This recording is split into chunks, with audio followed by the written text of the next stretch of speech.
Assalamualaikum warahmatullahi wabarakatuh. Alhamdulillah, wassalatu wassalamu ala rasulillah Sayyidina wa maulana Muhammad ibn Abdullah wa ala alihi wa sahbihi wa man tabi'ahu wa mawala. Yang sama-sama kita hormati para alim ulama, tokoh masyarakat.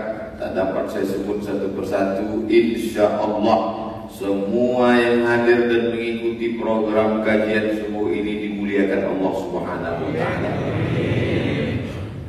Kemarin saya sholat di salah satu masjid. Di bawah masjid itu ada tempat wudhu sekaligus toilet.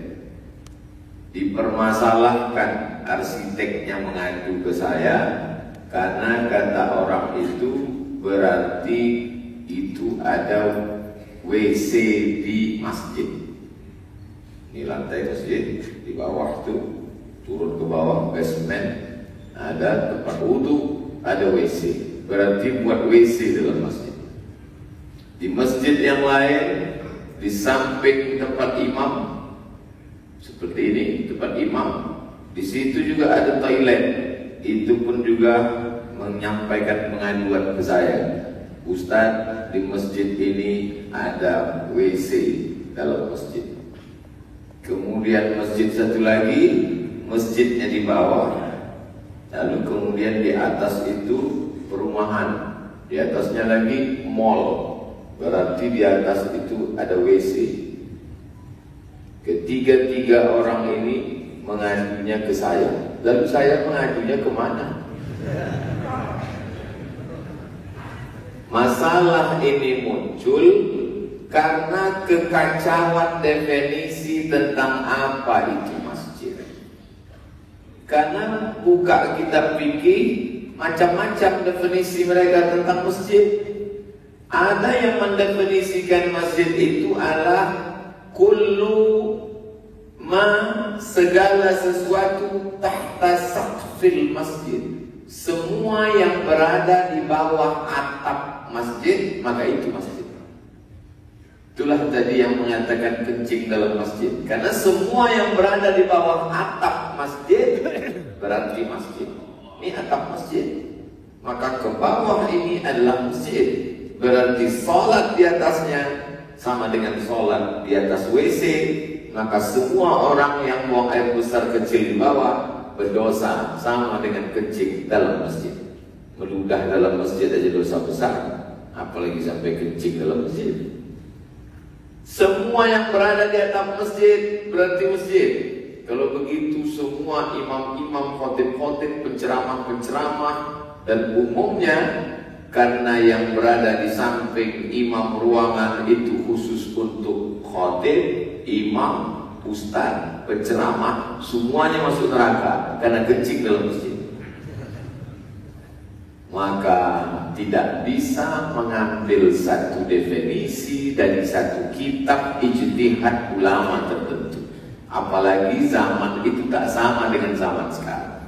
Definisi yang muktabar yang bisa diambil tentang definisi masjid adalah tempat yang biasa dipakai untuk sholat berjamaah. Itulah masjid.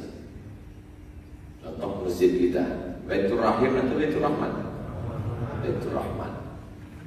Tempat yang biasa dipakai untuk sholat berjamaah. Itulah masjid. Mana tempat yang biasa dipakai untuk sholat berjamaah? Tempat imam, sayap kanan, sayap kiri, tengah, belakang. Ini yang biasa.